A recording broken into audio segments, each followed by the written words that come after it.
राज्य सरकार को द्वारा राज्य स्तरीय कृषक दिवस पालित। पवित्र अक्षय तृतीया अवसर में भद्रक राणीताल कृषि विज्ञान केन्द्र ठारे जिला स्तरीय कृषि दिवस और अखिमुठी कार्यक्रम अनुष्ठित हो जाइछि। ए कार्यक्रम में राज्य सरकार मान्यवर उच्च शिक्षा मंत्री सूर्यवंशी सूरज, भद्रक विधायक जिलापाल, मुख्य कृषि अधिकारी और वासुदेवपुर विधायक जोगदे विधिवत भाव पूजार्चना करी खेतरे धान मुठी बुणिबा सह हल करिबा कार्यक्रम में जोगदे। समस्ते निज निजर अभिभाषण में कृषकंकर उत्तरतर उन्नति कामना करथिले।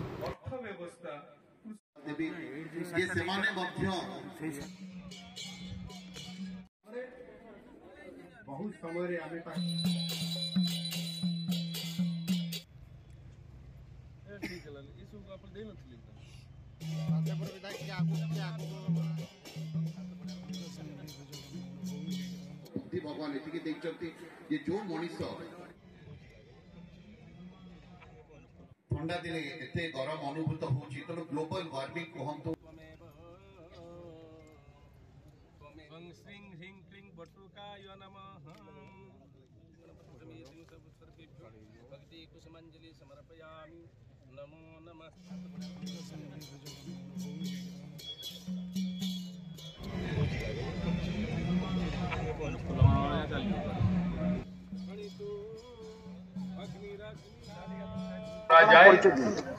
मु श्री दुर्जोबर सेठी जिला मुख्य कृषि अधिकारी भद्रक।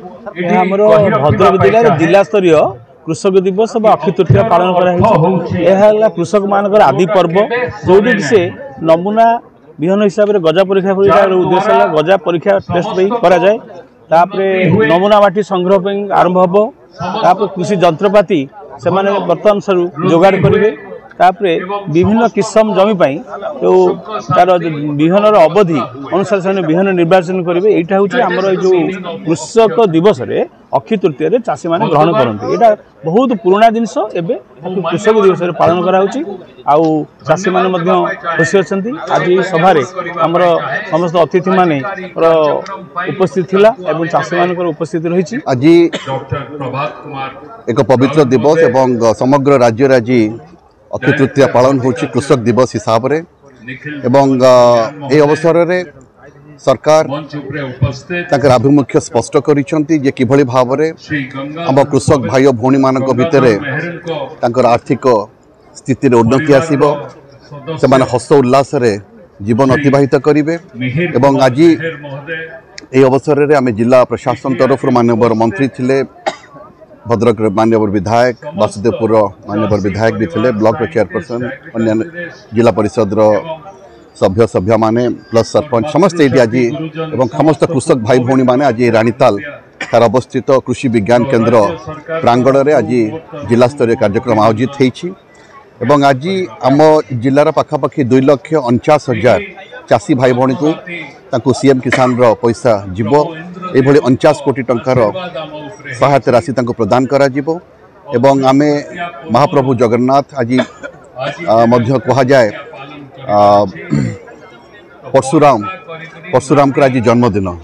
तेणु यही अवसर में आमे समस्त चाषी भाई भौणी मान को शुभेच्छा देवा सहित आमे आशा करुचु जे महाप्रभु दयारू चलित वर्ष भल वर्षा भी हम एवं से चाष कार्य किसी बाधा प्राप्त हेनी। विभिन्न प्रकार प्राकृतिक दुर्विपाक कम हेब एवं आमे आपण मन जानिछंती आज आमर चाष कार्य आरंभ है। तेणु बैशाख मास आज तृतीय दिन आमे आशा करूँ जो रबी प्रोक्योरमेंट आम जिले में आरंभ होगा जाऊँगी 28 मे 28 तारीख रू ताहा सुरुखुर संपादित हो। प्रथम थर पर यह पैडी प्रोक्योरमेंट करा जाउछि रबी सीजन रे। तेणु आज पवित्र अवसर में समस्त चाषी भाई और भौणी मान शुभेच्छा ज्ञापन करुच्ची और आशा करुच्ची माँ लक्ष्मीकर माँ भद्रकालीकर प्रभु आखंडमणिकर आशीर्वाद तांको पर अजाड़ी हम। धन्यवाद।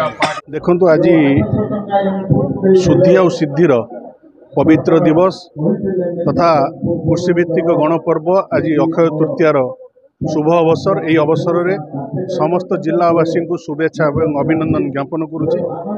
आजिकार दिनटी आम ओडिशा प्रदेश खूब गुरुत्वपूर्ण वहन करे, कारण ओडिशार 80% लोक कृषि उपर निर्भर करती।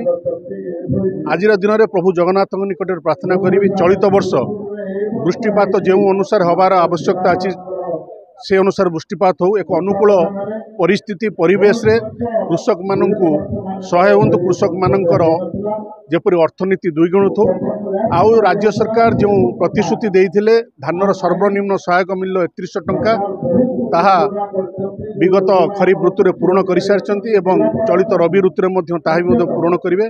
निश्चिंत यह द्वारा जदि कृषक मानकर मेरुदंड अर्थनीति सुदृढ़ हम राज्यर अर्थनीति सुदृढ़ यह दृष्टि रखी माननीय मुख्यमंत्री ओडिशार कृषि को अधिक प्रोत्साहन देउछन्ति। केवल धान चाष नुहे विभिन्न चाष को ओडिशा सरकार अग्राधिकार दौर प्रोत्साहन राशि प्रदान कर जहाद्वारा ओडिशार चाषी माने सुदृढ़ हे अर्थनीति सुदृढ़ हम तथा खरीफ 2025 सीएम किसान ए शुभ लोकार्पण अवसर में भद्रक जिला रे आज जो अखिमुठी बुणवार अनुकूल होती आशा करी प्रभु जगन्नाथ कृपारू बाबा आखंडलमणि माँ भद्रकाली कृपारू एथर राज्य रे तथा भद्रक जिले में भल चाष हो वृष्टिपात ठीक भाव हो प्राकृतिक दुर्विपाक न हो यही शुभ अवसर में भद्रक मान्यवर विधायक बासुदेवपुर मान्यवर विधायक एवं